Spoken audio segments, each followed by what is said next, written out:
Pensar fuera de la caja es salir de tu zona de confort. Bienvenidas y bienvenidos a este nuevo programa, Pensando fuera de la caja. El día de hoy iniciamos con un invitado de lujo, una gran persona a la que yo admiro mucho, el doctor David Hernández. Este es el primer episodio, vamos a tener muchos más y la dinámica va a ser, como lo dice el nombre, pensar un poco fuera de la caja. ¿Qué es la caja? La caja es lo que tú quieres interpretar. Pero bueno, David, platícanos, ¿quién es David? ¿A qué se dedica?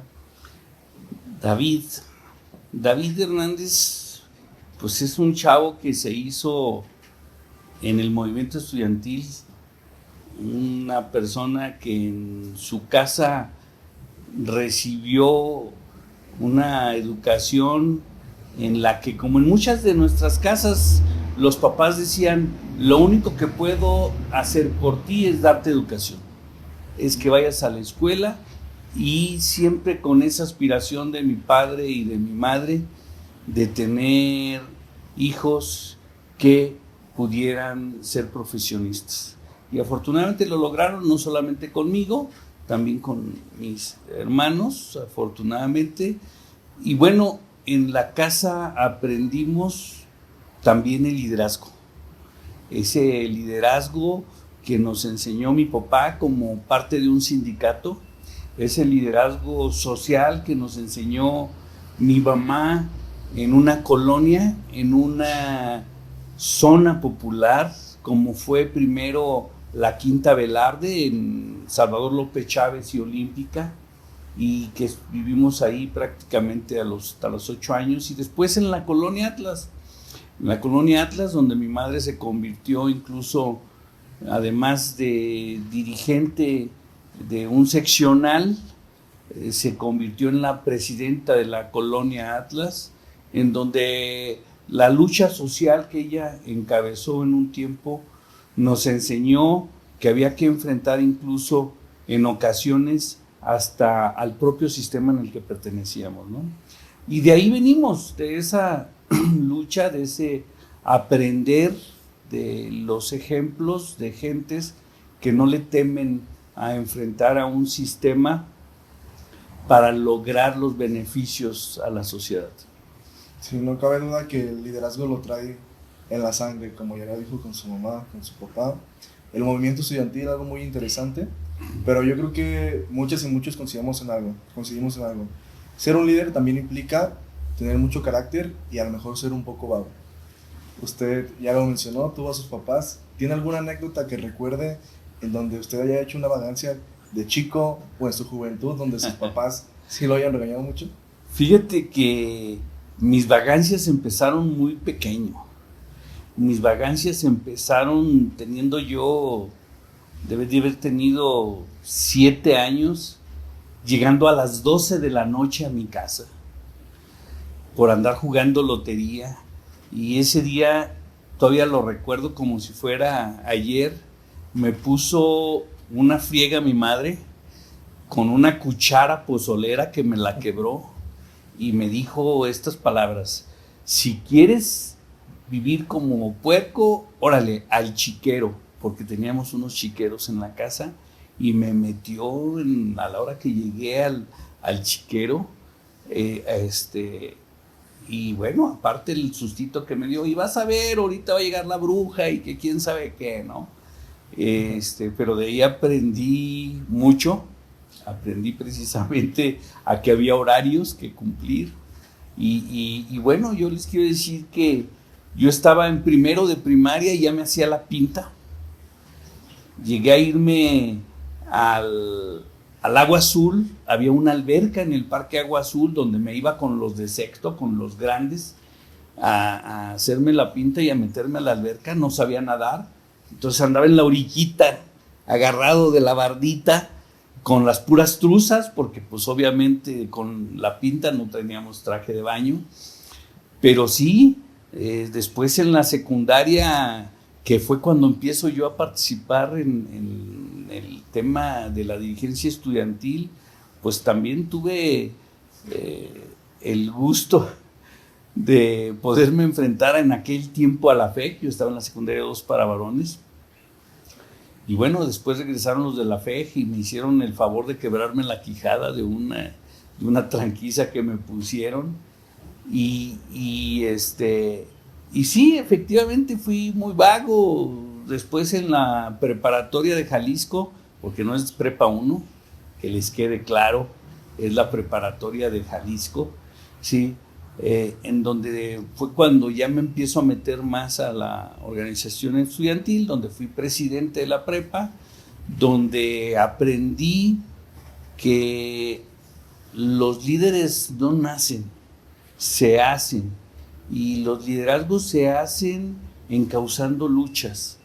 Y yo me gané el respeto a mis compañeros, y yo sí quiero decirles que le agradezco a todo ese grupo maravilloso que hicimos en la preparatoria de Jalisco, que aún continuamos reuniéndonos. Hace todavía unas 3-4 semanas tuvimos una reunión donde estuvimos aproximadamente 100 compañeros egresados de la preparatoria que coincidimos en diferentes comités directivos, pero que coincidimos también con un tema que es: el liderazgo debe de ayudar a servir a la gente.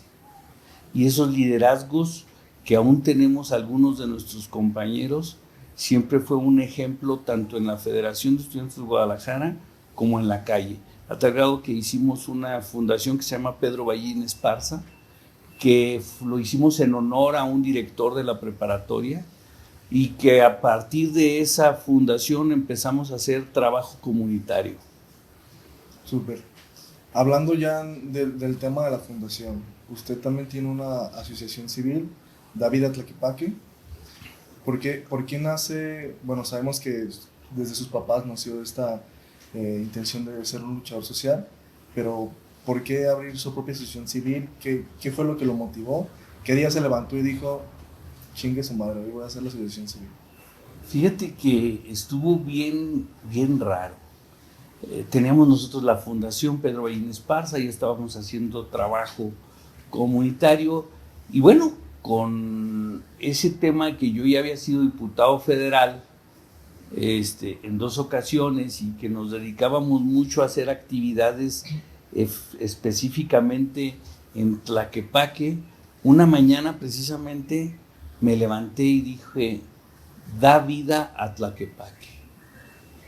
Hay que hacer una asociación civil que lleve eso, y que nos enfoquemos al municipio de San Pedro Tlaquepaque, que enfoquemos las baterías al municipio. Lo platiqué con los amigos, estuvieron de acuerdo, y es precisamente cuando iniciamos a constituirnos formalmente como asociación, y que le dimos un sentido social a la asociación, y que decidimos una cosa muy importante, Toño, que decidimos que independientemente de colores de partido, deberíamos de hacer un trabajo comunitario, deberíamos de hacer un trabajo en beneficio de la ciudadanía, sin importar si pertenecían a un partido o a otro.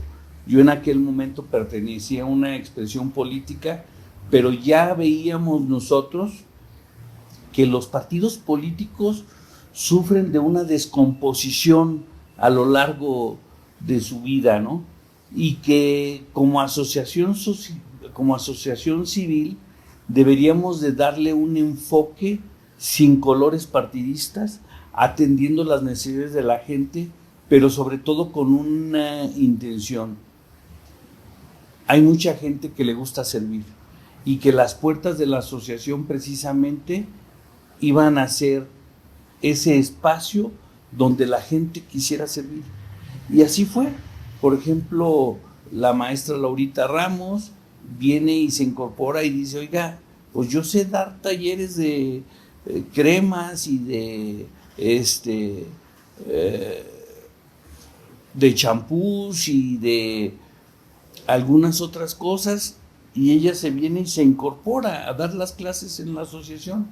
Igual los homeópatas que tenemos, ¿no? Oiga, pues yo puedo hacer esto, y se fueron acercando. Yo les agradezco a mis compañeros Carlos Pastrana y a Héctor Gómez, que hayan estado de manera permanente durante todos esos años prestando su tiempo, su sabiduría, dando mucho por los compañeros que ocupan, los niños, los adultos que ocupan de un psicólogo.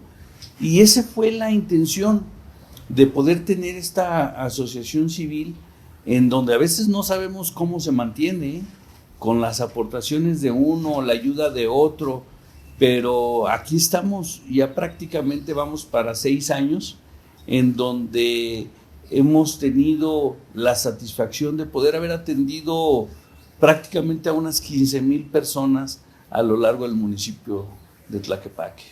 No, 15,000 es una cifra impresionante, y creo que algo importante a recalcar es que tú, David, hiciste una innovación en la acción social, porque como lo decías, metes el tema de que tiene que ser sin ningún partido, sin ningún color, y hablando de la innovación, es el tema también de la inclusión con las juventudes.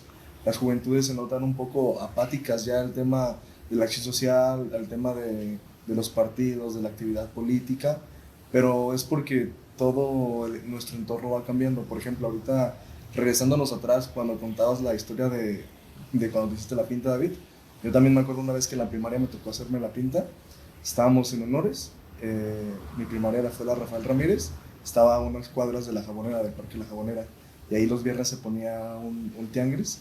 Ese día no recuerdo por qué el viernes fue honores, y en honores nos salimos de la primaria, había unas escaleras puestas, y dijimos, pues no mides las consecuencias, ¿no? Pues qué es lo peor que puede pasar.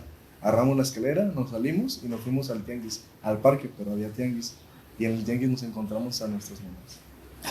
Entonces, fue como de que la peor opción y el peor error. Pero ahora pienso en este entorno, y si mi hermana si tuviera una hermana en la primaria y estuviese en la misma primaria y se hiciera la pinta, y digo, qué miedo, o sea, que le pueda pasar algo, que no le pueda pasar nada. Y entonces es por eso que yo me involucro en la política, bueno, yo lo conozco de toda la vida, pero conozco su asociación civil, y yo me involucro en su asociación civil porque veo que es una innovación en cómo ayudar a las personas a crecer. Porque, bueno, le voy a platicar al auditorio que hay muchas historias de éxito de los maestros de la asociación civil que hacen sus mermeladas o sus cremas, y que incluso después de eso ya se ponen a emprender algún negocio, alguna actividad empresarial, ¿no? Entonces, sí. ¿Cómo involucra esta innovación en la política o en la acción social hacia las juventudes? Sí, fíjate que ese emprendedurismo que puedes inculcar da buenos resultados. Pero muchas gentes hablan de que tenemos que trabajar para el futuro de los jóvenes. Y es hablar de ese futuro para los jóvenes, pues sería como que si los jóvenes estuvieran fuera. Y no, o sea, es hoy cuando tienen que trabajar los jóvenes, encauzarse. Si hay algo que tienen los jóvenes y que les quede muy claro, es que los jóvenes pueden ser los mayores innovadores, que los jóvenes pueden ser los mejores creativos, que los jóvenes deben de ser los encauzadores de las nuevas luchas sociales. Y esa es la parte que debemos de entender de los jóvenes. Los que ya somos adultos mayores, de una u otra forma, vamos y nos queda una pequeña etapa de nuestra vida. Y entonces es involucrando a los jóvenes hoy, como vamos a poder hacer que garanticen su futuro. No pueden estar aislados del futuro, van a ser parte de. Entonces es dándole, y no dándole la oportunidad, fíjate, porque no es una dádiva. En realidad, desde el momento en que participan, ahora sí que es parte de su acción de todos los días. Es más, no debería de haber acciones sin la participación de los jóvenes, en todas las áreas, llámese el trabajo comunitario, llámese el tema de educación. Nosotros ahorita en el espacio en el que estamos en el Ayuntamiento de Tlaquepaque, que vamos a empezar a trabajar con muchos jóvenes a través del de una intervención sobre temas de bullying, de una construcción, de un programa que le vamos a llamar Construyendo Comunidad, no puede estar aislado de la participación de los jóvenes, porque tú lo has dicho en varias ocasiones, los jóvenes son hoy el presente, no es el futuro, deben de estar hoy. Y yo agradezco mucho que se hayan incorporado a través de ti un grupo de jóvenes con entusiasmo, con alegría, pero sobre todo con el interés de poder aportar a su comunidad, porque eso es lo que se debe de hacer, ¿eh? Esa participación que permite tener experiencias. Yo recuerdo que decían, es que a los profesionistas jóvenes no los quieren porque no tienen experiencia. Pero ahora, con esta forma de hacer las cosas, incluso a través de esto que ya es innovación, pues muchos de los jóvenes nos llevan una gran ventaja. Sí, ahora a veces nosotros tenemos que aprender de los jóvenes. Sí, y qué padre que se dé esto, pero sí tenemos que entender lo que tú decías hace un momento. Ahora da temor el hacerse la pinta, porque ya hemos visto lo que sucede en muchas ocasiones con jóvenes que se hacen la pinta, que después desaparecen algunos días. Ahora da temor el que vayan a algunas fiestas por lo que se reparte en las fiestas y por lo que sucede a veces en las fiestas. Ahora tenemos temor de que se vayan a un antro porque estamos con el Jesús en la boca de lo que está sucediendo. Y para modificar esos temores, esos miedos que tenemos, no podemos esperar a que alguien llegue y lo cambie. No, tenemos que ser parte cada uno de nosotros de esos cambios. Tenemos que poner cada uno de nosotros ese granito de arena para poder cambiar. Si empezamos por cambiar cada uno de nosotros, vamos a abonar a que nuestro entorno cambie. No podemos esperar a que llegue el milagro o la varita mágica y nos diga, se acabó la inseguridad, ya están en las mejores condiciones. No, cada uno de nosotros tenemos la responsabilidad de aportar y de hacer que nuestra sociedad día con día vaya mejorando. Sí, no cabe duda que la participación es la mejor acción para cambiar nuestro entorno, ¿no? David, mencionaste una palabra muy importante en lo que comentabas, la palabra bullying. Entonces, quiero abrir esta parte del conversatorio con una pregunta. ¿En tu juventud, en tu niñez, sufriste de bullying? Sí, claro, desde la primaria. Ya lo platiqué en la secundaria que me quebró la quijada, pero en la primaria había un chavo que después se hizo un buen amigo, Chuy, que él entrenaba box y tiro por viaje. O sea, yo llegué a tener que salir con la mochila escondiéndome de él porque me buscaba y me ponía unos trompos, ¿no? ¿Y qué hicimos ante eso? Y voy a decir nombres: Castillo, Alejandro el Saltarín y yo, pues empezamos a entrenar. ¿Para qué? Pues para defendernos de lo que nos hacía Chuy, ¿no? Y digo, no es la mejor alternativa, pero en aquellos tiempos, pues era lo que tenía que hacer, enfrentar, porque incluso la actitud de mi papá ante algunas acciones en mi cuadra era: usted vaya y tópele y no corre, ¿sí? En Zapotlanejo con mis tíos, ya después de que yo, pues la verdad sí me hice medio baquetón para los trompos, había un tío Jani, que decía: David, ¿le topas? Y pues yo sabía que cuando me decía David, ¿le topas? Pues tenía que ir y enfrentar, aunque estuviera más grande que yo, ¿no? Entonces sí se sufrió, yo creo que el bullying ahora con ese tema, pero el acoso escolar siempre ha existido de una o de otra forma, con mayor o menor grado. Lo que sucede ahora es que existen estos medios y que entonces se viraliza el tema y que trae por resultados pues el que avergüences más fácil a una persona, el que humilles a alguien, el que hagas que una persona se deprima y llegue a no querer ir a la escuela, que llegue a extremos hasta del suicidio, porque tenemos que ser claros en esto, ¿no? Hay niños, jóvenes que han llegado a ese extremo precisamente por acciones de los que ellos se desentienden. Y es porque no tenemos los elementos a veces suficientes para atenderlo en tiempo y forma, ¿no?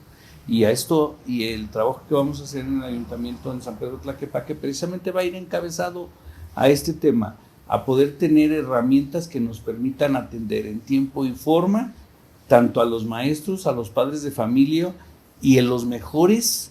Fíjense que yo creo que la mejor ayuda que podemos recibir es de los compañeros de generación, porque a veces no es al papá quien queremos escuchar, no es al maestro que queremos que resuelva nuestros problemas, es la solidaridad de los compañeros quien va a venir a resolver precisamente el tema de ese acoso que se da.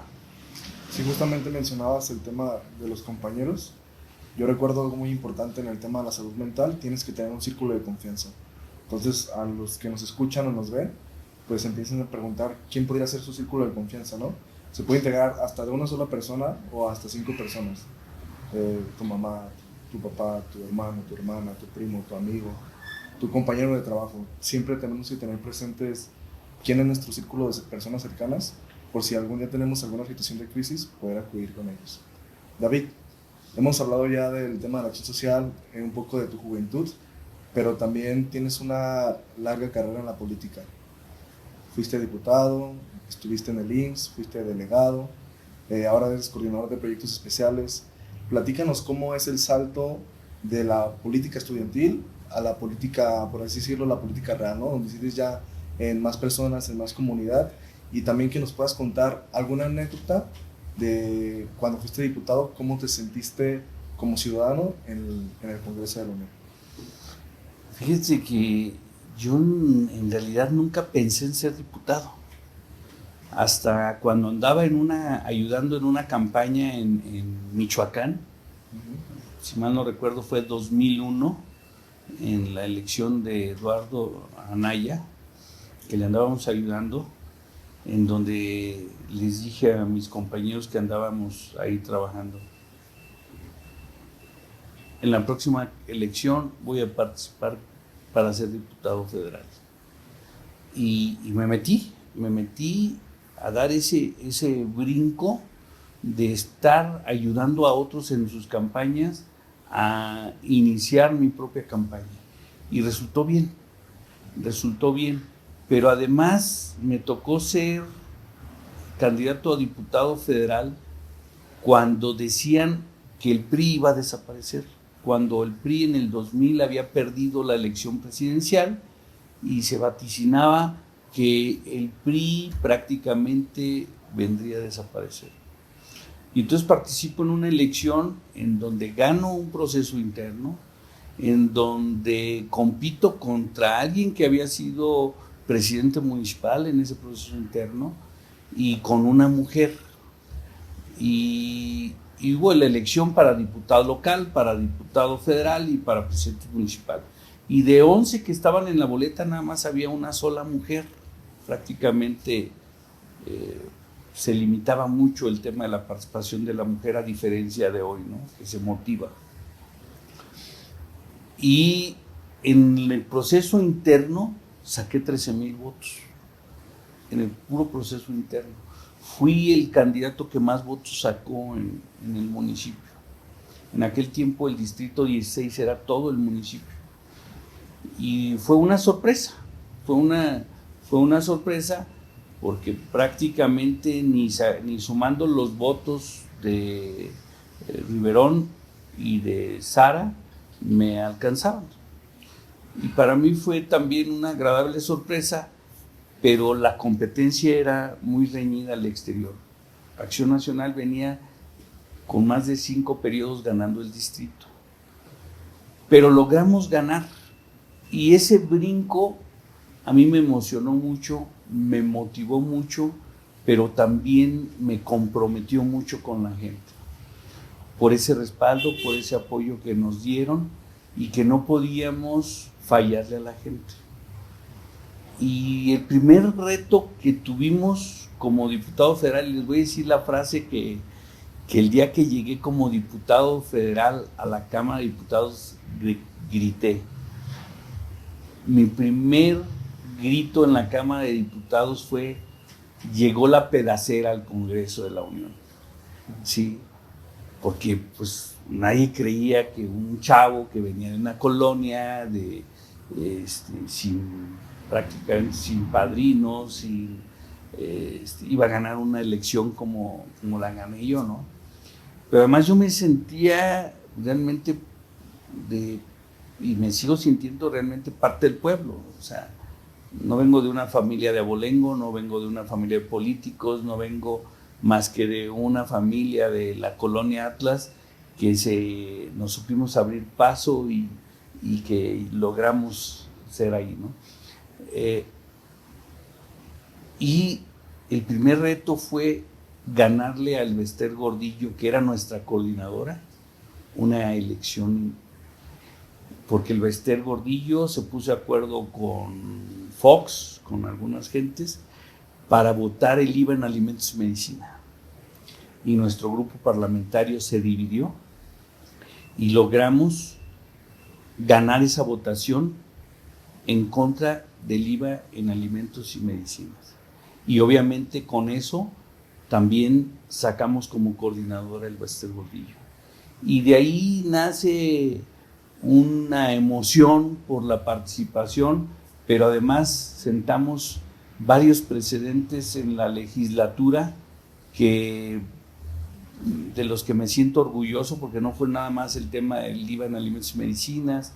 Logramos hacer ley el Premio Nacional de la Cerámica, logramos una participación, es cuando le damos un giro y los diputados no aprueban en automático los presupuestos, sino que los diputados empiezan a meterle mano al tema presupuestal y a destinarle recursos a los estados y municipios, en donde empieza a tener un giro la Cámara de Diputados, y creo que fue un tema que a mí me llenó y me marcó para poder hacer muchas cosas, y que nos tocó enfrentarnos a Fox, nos tocó incluso ir a una controversia constitucional por mover el presupuesto. Es cuando me toca incluso ayudarle, a pesar de que en el movimiento estudiantil Raúl Padilla López, en paz descanse, me había metido a la cárcel. Es cuando me meto por instrucciones incluso de Emilio Chaifet a hacer el puente para poder ver el presupuesto de la universidad, y le ayudamos a Raúl y a la universidad para tener un presupuesto que permitió entrarle al tema del Auditorio Telmex, del Teatro Diana, de todo ese proyecto cultural que hoy es un proyecto emblemático de la universidad, y que nos metimos en muchos temas. Al final de cuentas, la Suprema Corte de Justicia actúa y dice: a ver, los diputados sí pueden mover el presupuesto, pero siempre que vaya todo dentro del Plan Nacional de Desarrollo. Y nos obliga a poner reglas para poder presupuestar. Y eso hizo que la Cámara de Diputados tuviera un giro, y logramos empezar a presupuestar recursos que se pudieran ejecutar, ¿no? Porque en el primer año, la verdad, le etiquetamos recursos cuando no había ni siquiera proyectos. Entonces se quedaron miles de millones de pesos sin poderse ejercer porque no había presupuestos. Y bueno, le fuimos modificando, ¿no? Pero sí tenemos anécdotas muy agradables a lo largo de mi participación como diputado, tanto en la primera como en la segunda ocasión que fuimos diputados federales, en donde, por cierto, me tocó motivar a jóvenes a que participaran. Me tocó mandar hay un evento que se hace de jóvenes a nivel internacional y me tocó enviar a 4 jóvenes a participar en el Congreso Juvenil Internacional. No, padrísimo. Creo que usted mencionó un ejemplo perfecto de salirse de la caja, ¿no? Una persona, un ciudadano, lo voy a decir como usted lo dijo, de la pedacera que llegó a estar en San Lázaro, ¿no? Y otra acción en la cual se salió de la caja es el tema que mencionaba donde Raúl Padilla lo mete a la cárcel, pero años después, cuando usted está como diputado, no piensa en eso, sino que piensa en ayudar a las juventudes del estado, ayudándole con un presupuesto extraordinario a la Universidad de Guadalajara. Yo tengo la curiosidad, Doc, perdón que me meta en ese tema, pero ¿qué se siente estar en la cárcel? Dicen que es la escuelita de la vida, no sé, platíquenos. Fíjate que yo estuve solamente 4 meses en la cárcel. 3 de mis compañeros, Toño, Paco y Manuel, estuvieron 16 meses, Noé 11 meses, Chuy 9 meses y yo 4 meses, ¿no? Pero hay blancos y ahora sí claros oscuros en esos 4 meses. ¿Por qué claros oscuros? Porque obviamente es desesperante. Yo quiero decirles que yo tuve la oportunidad de haber salido prácticamente en el primer mes de la prisión. Pero sí dije, si no salen todos mis compañeros, no quiero salir yo, porque me iba a ver muy mal en el que saliera yo sin que salieran mis compañeros, ¿no? Fue una acción muy solidaria, pero esos 4 meses a mí me permitieron aprender mucho, me permitieron leer, me permitieron fortalecer una amistad con mis compañeros que estuvimos detenidos, que nos llegamos a hermanar prácticamente, pero incluso dentro de la prisión se formó un ateneo cultural y del que fuimos parte nosotros, en donde recibíamos clases y dábamos clases. Y entonces esa parte nos permitió darle un giro a esa parte de estar en la prisión. Es muy frustrante ver a tu familia en la cárcel, o sea, cuando van y te visitan, pero también es muy motivante ver que tu familia no te deja, que ahí está, ver a mi esposa, ver a mis hijos, estaban muy pequeños, ver a mi madre y a mi padre y a todos mis hermanos llevándonos, pero algo que nunca se me va a olvidar fue la solidaridad de mis vecinos de la Colonia Atlas. El hecho de que Lucía me mandaba pan, de que don Alfonso me mandaba carne, y digo Lucía porque ellas tenían panadería, y digo don Alfonso porque ellos tenían obrador, y que de Santa Fe me mandaban queso, y que otros amigos del Álamo que también tenían panadería me mandaban otro tipo de pan, y que una persona que no tenía más que un árbol de guayabas en su casa me mandaba guayabas. Sí, esa solidaridad que se dio con mis vecinos, de verdad, pues llegamos a tener 3 hieleras en la prisión. No voy a decir, pero teníamos ciertos privilegios porque eran los de la fe que estaban en la cárcel y ellos éramos presos políticos, ¿no? Y entonces teníamos ciertas canonjías también ahí. Y la verdad, teníamos estufas, y en nuestra celda, donde vivíamos, primero Toño, Paco y yo, comía mucha gente, y después estábamos también, ya hicimos un movimiento ahí, prácticamente un motín, y nos quedamos 4 compañeros, Noé, Toño, Paco y yo, en la celda, y desayunaban y comían muchísimos compañeros que estaban también en la prisión, no nada más nosotros. La verdad es que ahora sí que esos son, cuando tú dices, caíste a un obstáculo, te caíste, pues te tienes que levantar y tienes que buscarle la mejor cara a esa situación por la que estás pasando, ¿no? Y eso hicimos nosotros ahí. Les quiero decir que yo aprendí computación en la prisión. Yo aprendí a aprender una computadora, a utilizar una computadora estando en la cárcel. Porque don Fernando Albarrán, que también era otro preso que estaba ahí, el dueño de las Albarrán, por evasión fiscal, donó unas computadoras y recibimos clases de computación ahí, ¿no? Entonces, la verdad es que pudimos convertir ese reto en una oportunidad. Y obviamente, cuando salimos, también aprendimos a buscar otros horizontes, y es cuando precisamente me incorporo a un proyecto con Bernardo González Mora, con Genaro Borrego, y tiempo después nos fuimos a la Escuela de Cuadros a la Ciudad de México, ¿no? Padrísimo, qué bonito la historia que cuenta de que sus vecinos también le empezaron a mandar cosas. Sí. Yo creo que a final de cuentas, cuando uno hace alguna acción social, no lo hace por un bien propio, pero cuando los vecinos o tus amigos o las personas te lo reconocen de esta forma, creo que genera un sentimiento muy, muy difícil de explicar. Lograste cambiar el entorno en donde estabas. Casi siempre, bueno, yo creo que siempre haces eso, en donde caes, cambias todos los entornos. Ahora en Tlaquepaque ya es una ciudad educadora, ya cambiaste el entorno totalmente del municipio en poco menos de un año, poco más de un año.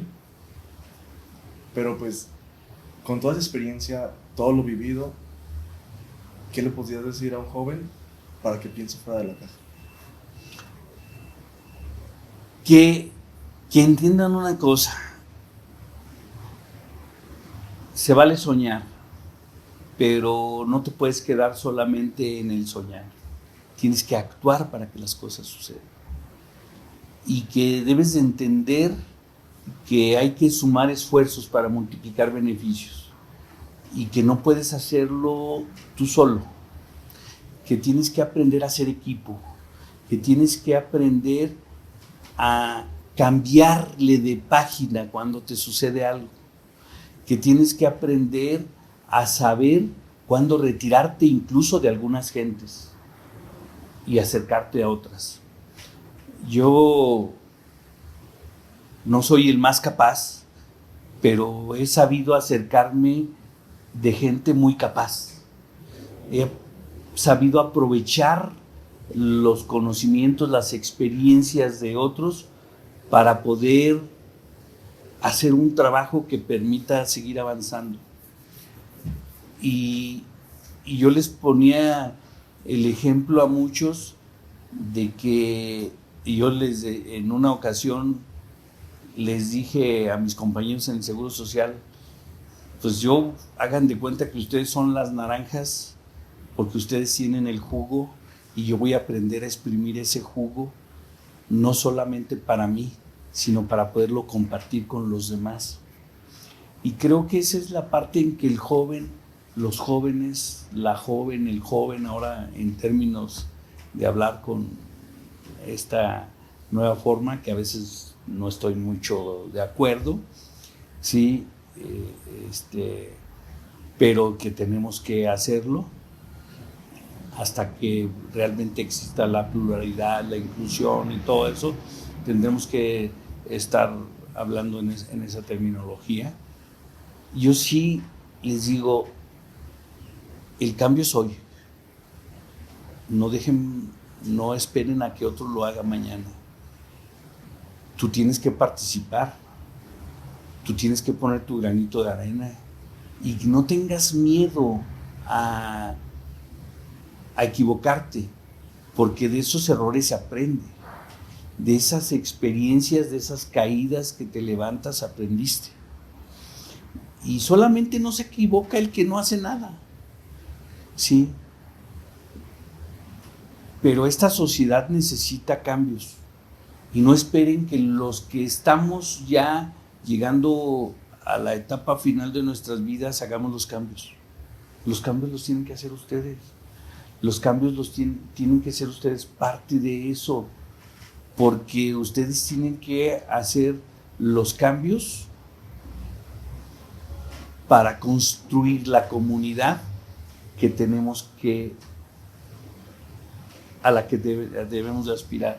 Y Citlali dice una frase que me gusta mucho: tenemos que trabajar por la ciudad que queremos, pero también por la ciudad que merecemos, ¿no? Y los jóvenes no pueden estar aislados de esa construcción de la ciudad que nos merecemos. Así es, yo creo que sí tenemos que hacer un llamado a las juventudes en general del mundo para que nos empecemos a involucrar más y no solamente lo estemos viendo en TikTok pasar, ¿no? Porque vemos el problema y lo pasamos y ahora nos ponemos a ver más cosas en las redes sociales. David, hablamos ya un poco de política, de la acción social, pero nos gustaría saber libro favorito, película favorita, hobby favorito. El libro favorito, fíjate que no he sido un gran lector, pero sí me gusta leer. Hay libros para diferentes cosas. Hay un libro que a mí me permitió ver y poder analizar diferentes escenarios, que se llama 6 sombreros para pensar. Sí, que es un libro muy cortito. Sí, hay otro libro que me permitió también poder tener acuerdos conmigo mismo, y es el de los 4 acuerdos, que te lo avientas en un ratito. Pero también hay otro libro que es un compendio de diferentes cosas, que se llama 33 estrategias para la guerra, que yo los dejaría con eso, pero hay que leer a veces lo que te gusta, lo que te gusta, pero hay que leer, sí.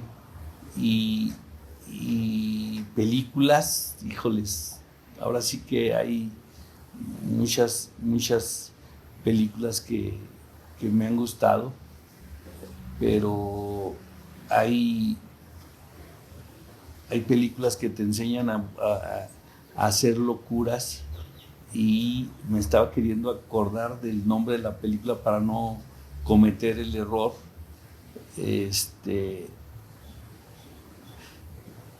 Pero hay una película que me marcó hace muchos años, y que no la he podido encontrar. Ojalá que ustedes la puedan encontrar. Una película que se llama Vicios públicos, virtudes privadas. Es una película checa, de Checoslovaquia, que la vi cuando estaba yo estudiando psicología, y no se me ha olvidado cómo en muchas ocasiones para una comunidad son vicios y para otra son virtudes privadas, ¿no? A veces, por ejemplo, para algunos políticos el libertinaje se convierte en una virtud, pero si fuera público sería un vicio. Y ojalá y que la encuentren, esa película. A mí no se me olvida, y creo que hay que aprender a ver el cine y poder hacer crítica de él, igual que de los libros. ¿Equipo de fútbol favorito? Claro, no hay otro. El Atlas, aunque gane, y aunque no soy anti-Chiva, tengo que decírselos, no soy anti-Chiva, y yo espero que las Chivas ganen su 13º campeonato y que puedan emparejarse con los odiosos del América. Sí, pero el Atlas es mi equipo de toda la vida, y de hecho yo les digo que al Atlas no hay que entenderlo, hay que quererlo, y es una filosofía de vida.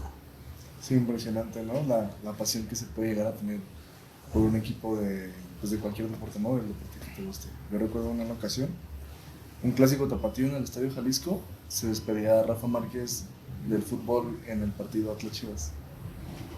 Me acuerdo que iba un poco tarde, yo quería entrar a toda la ceremonia protocolaria.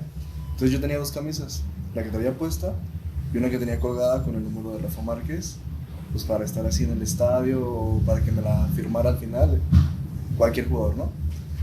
Como iba tarde me estacioné del lado sur del estadio, entonces estaba entrando por la parte sur.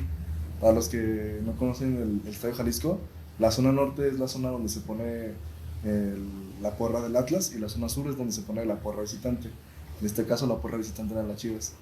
Entonces yo iba con mi camisa colgada y de repente siento el jalón de la camisa y volteo y ya traía un aficionado de Chivas mi camisa y estaba corriendo. Entonces yo creo que no pensé bien en ese momento, pero lo que hice fue correr por mi camisa, se la quité yo a él, me soltó un golpe y cuando reaccioné había como 50 de Chivas, todos viéndome ya, y yo estaba con una amiga viendo a todos los de Chivas y dije, creo que hasta aquí fue, ¿no? Pero afortunadamente llegó la policía de Guadalajara, se puso enfrente de mí y me dijo, ya pásate, y me salvó la policía en esa ocasión.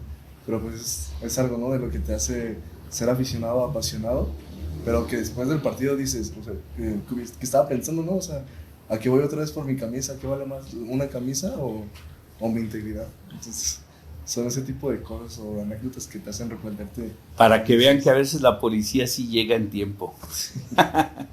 Sí, a la policía llega a ver esta anécdota, muchas gracias. Era una mujer policía, no se me olvida, era una mujer policía. Doc, Sí. Una historia, bueno, la historia que más le gusta contar, de alguna borrachera, pero de su juventud. De alguna borrachera de mi juventud. Híjoles. Pues yo creo que fue cuando le salvé la vida a un becerrito. Suena... No la han contado y yo no me entiendo. Lo que pasa es que cuando yo salgo de presidente de la prepa, se acostumbraba a hacer una comida de agradecimiento cuando habías ganado. Entonces le digo a Juan Hernández Izquierdo, oye, pues te toca la comida, cabrón. Nosotros ya te hicimos ganar, ya eres presidente. Ahora, pues te toca hacerle la comida de agradecimiento a toda la prepa, ¿no? Entonces él tenía un amigo que era nuestro amigo mutuo, el Chicote, y me dice, el Chicote me va a regalar un becerro. Pues ¿en dónde? Pues allá para Yagualica. No, perdón, para Sayula. Le dije, pues hay que ir por él. Y nos fuimos él y yo en una combi de él, de su familia, y cuando llegamos con Jorge, pues vámonos a echar unos vinos, ¿no? Y para esto, cuando llegamos, que nos dice, pues ahí está el becerro, un becerrito recién nacido, que prácticamente apenas se había parado, tenía 2 o 3 días de que había nacido el becerrito. Le dije, Juan, no inventes, con este becerro, pues apenas para una familia, este becerrito es de leche, no alcanza. Y hacíamos comidas para 1000 gentes, pues, ni de broma, ¿no? Entonces, le dije, no, allá vemos cómo vamos a resolver. Y Jorge dice, David, pues si tú pones la carne, yo me encargo de criarte el becerrito aquí, para que te des con él, yo le doy comida. Él tenía como 60 hectáreas donde sembraba alfalfa y tenía mucha comida para darle comer al becerro. Dije, pues órale, pues a ver qué onda. En aquel tiempo mi esposa era la maestra había creado un kinder ahí en Amacueca, y prácticamente donde estábamos era Amacueca. Entonces, nos fuimos y pues vámonos a las hierbabuenas, les invito a unas hierbabuenas, nos dice Jorge, no, pues órale. No, hombre, nos pusimos una santa borrachera, que de verdad les juro que cuando llegamos a Guadalajara no supe cómo habíamos llegado. Cuando estuve en mi casa, cuando llegué a mi casa, no supe que habíamos, cómo llegué a la casa. Yo ya estaba casado y y Juan también no sé cómo llegó a su casa, ¿no? Pero en esa ocasión, pues gracias a la borrachera, el becerrito ese vivió bastante tiempo porque se convirtió en un torete. Se convirtió en un torete hasta que Jorge, la verdad, se me dijo, oye, pues voy a vender tu torete porque me voy a ir a Estados Unidos y no tengo lana. Le dije, no, pues tú lo alimentaste. Pues ya cuando menos. Pero sí, la verdad es que hubo muchas borracheras que me aventé con mis compañeros de la prepa principalmente, de psicología también, que ahora cuando con mis nietas, mi nieto, pues se quieren aventar una, sí, sabe que me da, pero bueno, mis hijos creo que se las han aventado, no me ha tocado verlos muy briagos, afortunadamente, pero pues es un tema que sí les recomiendo que tengan sus precauciones, porque hoy en día sabe cómo en algunas fiestas que les dan. Exacto. Yo creo que hoy en día ser joven es parte de ser muy responsable, pero también tienes que divertirte, ¿no? Para saber cómo divertirte y cuidarte mientras te diviertes. Doc, muchas gracias por haber estado el día de hoy con nosotros. No, al contrario, Toño. Para terminar, un mensaje para los jóvenes, pero usted póngase en una posición, no David, coordinador de proyectos especiales, sino ese David, presidente de la preparatoria de Jalisco, ¿qué les dice a los jóvenes? ¿Qué les puedo decir, mi Toño?